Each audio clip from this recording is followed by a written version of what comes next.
It's the 10th of December 1948 and the UN General Assembly adopts the Universal Declaration of Human Rights. It states that all human beings are born free and equal in dignity and rights. Yet fast forward to 2011 and the UN Human Rights Council expresses grave concern at acts of violence and discrimination based on sexual orientation and gender identity. All over the world, lesbian, gay, bisexual and transgender or LGBT people are still being subjected to discrimination and acts of brutal violence, torture, kidnapping, even murder. In 76 countries, same-sex relationships are criminalized in violation of basic rights. These abuses must end. The tide is turning. Since 1990, almost 40 countries have legalized same-sex relationships. Many more have lawfully banned discrimination against LGBT people. More and more countries now recognize the urgency and are pressing for action at the UN. In the past 4 years, this has led to the first adopted UN resolution on the issue, the first official UN report, and the first formal intergovernmental debate at the UN Human Rights Council. On the 26th of July 2013, the UN launched Free and Equal, a global campaign designed to raise awareness of homophobic and transphobic violence and discrimination, and to help stop millions of LGBT people being abused for being who they are. We must protect the basic human rights of LGBT people. But it doesn't just require changes in laws and policies. It takes changes in people's hearts and minds. Like the struggle against racism, like the struggle for gender equality, the struggle for LGBT equality will only be won if we join together, if we speak out, if we stand in the defense of the rights of others. The time to do this is now. Together we can stop violence and discrimination against LGBT people. Together we can build a world that is free and equal.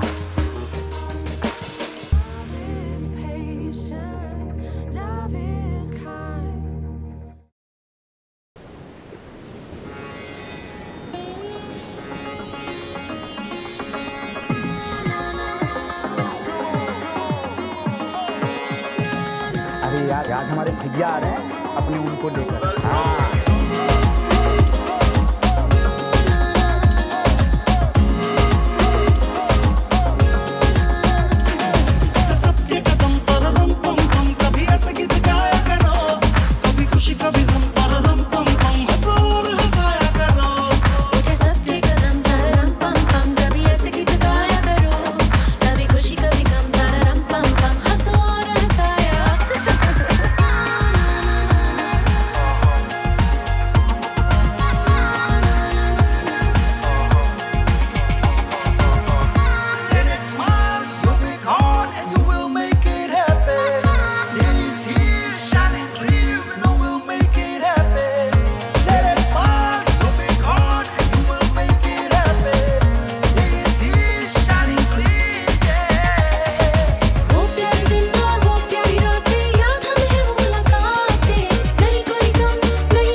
Shabnam तुम हो सनम शोला बन जाया करो कभी खुशी कभी गम तारा रम पम पम हंसो और हंसाया करो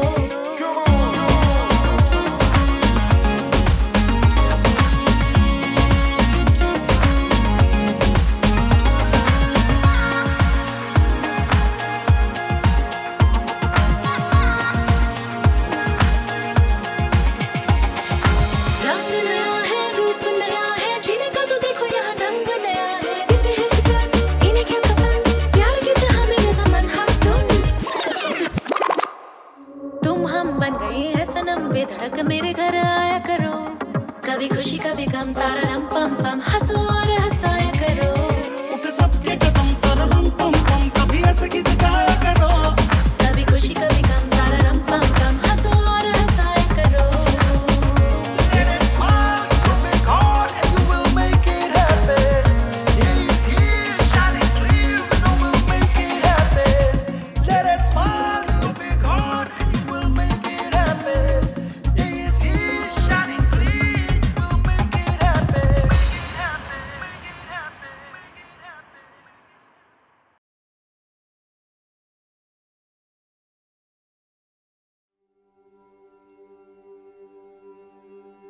You know, when I was asked to come and talk about the topic of homophobia, I thought about it and I thought, okay, once people have found themselves, once people have decided who they want to be, who are we to judge them? Who are we to ostracize them?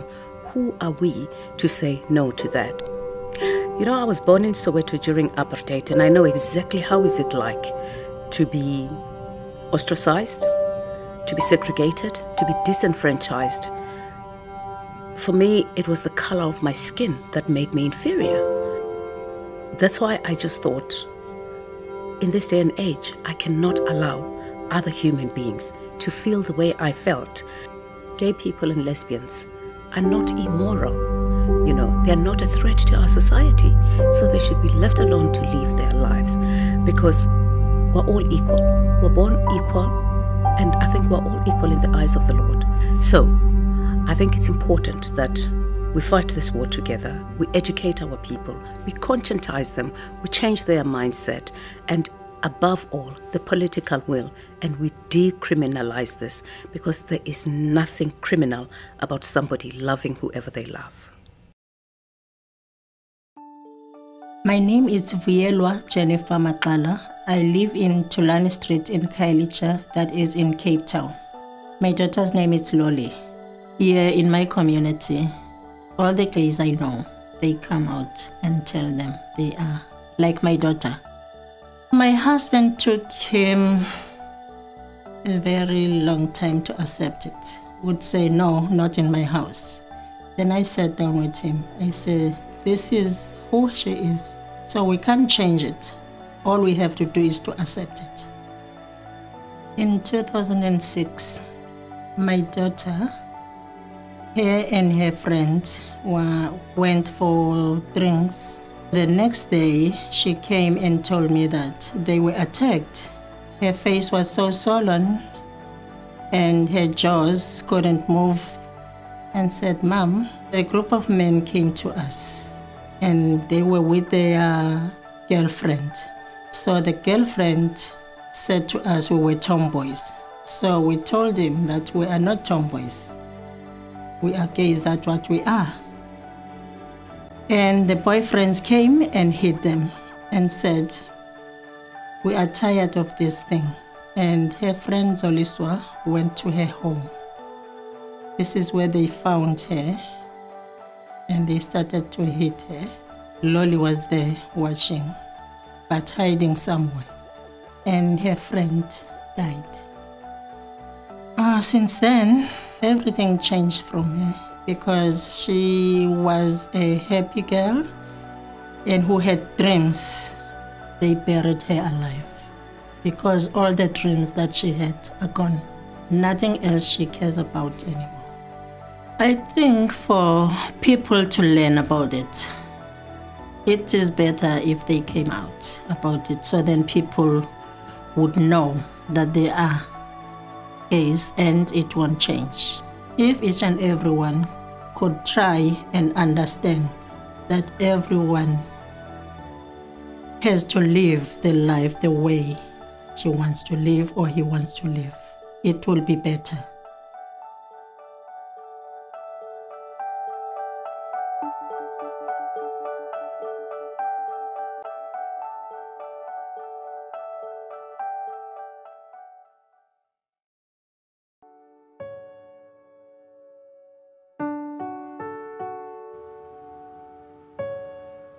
I think almost all the sister trans women in Asia and the Pacific faces the same situation. Trans men situation is very hard. Well, being trans guarantees that you're going to be upsetting someone. I'll be walking down the road and someone will turn around and say, hey, AIDS, ADC in Tongan. They always call me Banchi, Benchong. It's a word of Bahasa. It means Sisi. I've been rejected from my family and my society. They will only accept me if I only change or cut my hair or change the way I dress. People, when they perceive and recognize you as a transgender, they will address you as Sir, Mr. And it's very offensive because it will embarrass you to people and sometimes humiliate you. When I was young, going to school was a nightmare. I had to dressed like a male uniform. I was bullied, I was hit, and I could not tell anyone, the teacher, the parents, because I was afraid to be judged or punished by them. And I told my teacher that is these guys tried to, take out my clothes. And the teacher said that you are behaving pansy. You are behaving in a feminine way. So it's not their fault. It's your fault. You want to be a psychologist, but you're transgender, you're not allowed. I would like to have been like the doctor in the hospital. I cannot. My friend want to be the teacher. Cannot. Most of transgender in Thailand, we can work or 2 or 3 work only. Make-up artist, cabaret show, and the large choice, sex worker. The issue is that with our community, there is no option. My issue is about not having an employment, not earning money with dignity.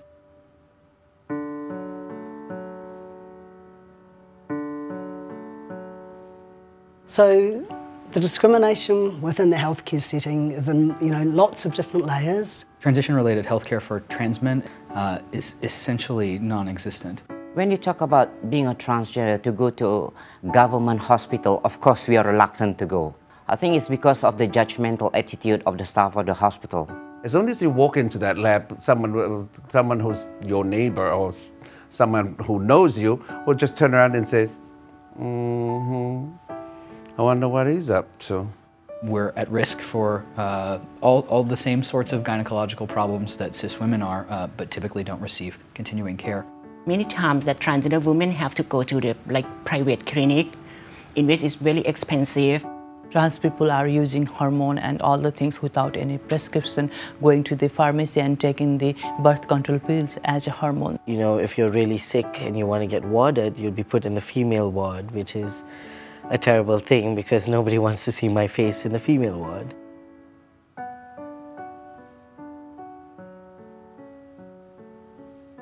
I would like to see that transgender can change title of the name. I wish that the privacy can be kept for the transgender who don't want to disclose it, and respect to those who come out, just like respecting any other persons. Transgender want to learn and want to educate themselves.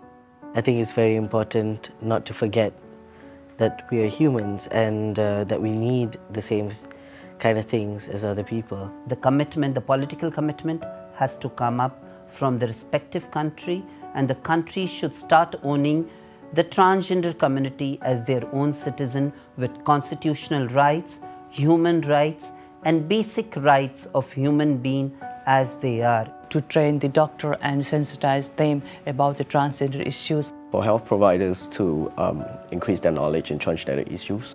If we have female appearance, then put us in female ward. Healthcare services must be accessible and affordable for every single transgender.